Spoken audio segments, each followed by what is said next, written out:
नमस्कार वर्तमान आउ गोटे पिला सहित साक्षात करवा ओम गोछायत तांको ना सी विगत 4 वर्ष बोधे ट्यूशन रे अच्छी स्टार्टिंग रु तो पिलाटी बहुत वीक थिले पाठ पढ़ारे बहुत वीक थिले देखिवा तांकर केमती कोन इंग्लिश रे इम्प्रूवमेंट हेछि ए वर्ष क्लास रे 9 क्लास रे 6 7 8 9 6 7 8 3 वर्ष पढ़िया परे आमे किछि इम्प्रूवमेंट देखि नथिलु बट एबे तांकर कोन इम्प्रूवमेंट हेछि आमे देखिवा देखिवा तुमे तुम नाटा कौन कहल जोर कुह कौ स्कूल पाठ पढ़छ सावित्री नोडाल हाई स्कूल पाठ पढ़छ अच्छा तुम विषयटा भल भाव में बुझिकी क्वेश्चन आंसर प्रिपेयर कर देछ अच्छा एबे तार आंसर सठिक माध्यम दे पारिबो ठीक अछि वेरी गुड देखिवा ट्राई कर दबा what did the writer experience in the restaurant The writer went to a vegetarian restaurant. During lunchtime, the restaurant was very crowded, and last of the people were eating and drinking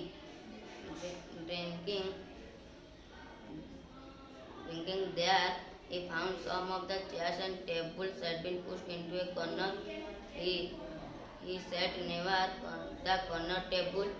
and started skimming through the newspaper. Very good ताली दियो तांको ପାଇଁ ଟିକେ जोरदार very good अच्छा ए question रो answer देखि तुमको केमती लागुची भलो लागुची माने केते खुशी अछो बहुत खुशी अछो जे आगुरु क्वेश्चन रो आंसर देई पार नथलो ता आगो अच्छा आगामी दिन रे तुमे एई भलिया सब प्रत्येक प्रश्न रो आंसर देई परियो बोले आशा रखिछो अच्छा वेरी गुड तो ता ପାଇଁ परिश्रम भी करे में पड़ियो देखिवा नेक्स्ट क्वेश्चन आ गुडे पचारिवा what did he notice there He noticed there a very young girl looking at him. Next meet करवा आउ गोटे छात्र 9 क्लास रो same topic the priceless gift से माने से कंप्लीट कर सारला परे केते कोन प्रिपेयर हेई चंती एग्जाम पई देखिवा तांको मोर आज लाइव वीडियो माध्यम सुनिनबा तुम ना कोन कहलो मनमोहन आचार्य वेरी गुड तुमे विषयटी पूरा कंप्लीटली सिखि जाइछो क्वेश्चन आंसर देई परिबो ठीक अछि कहलो देखिवा what did the writer experience in the restaurant The writer went to a vegetarian restaurant during lunchtime. The restaurant was very crowded and lots of people were eating and drinking. There he found some of the chair and table pushed into a corner. He sat near the corner table, started skimming through the newspaper. Very good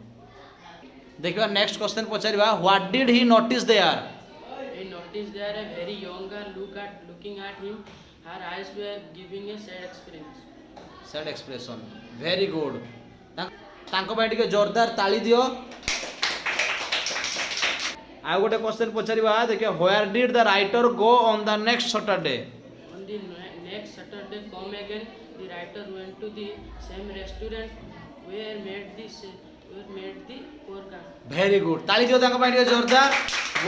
बढ़िया question रो answer देइचंदी देखिबा आगामी दिन रे तांकर improvement केते कोन होउची आमे ए video माध्यम रे आपन मानकु जणैबू आज पई ए विषय रो टॉपिक आज कंप्लीट हला धन्यवाद।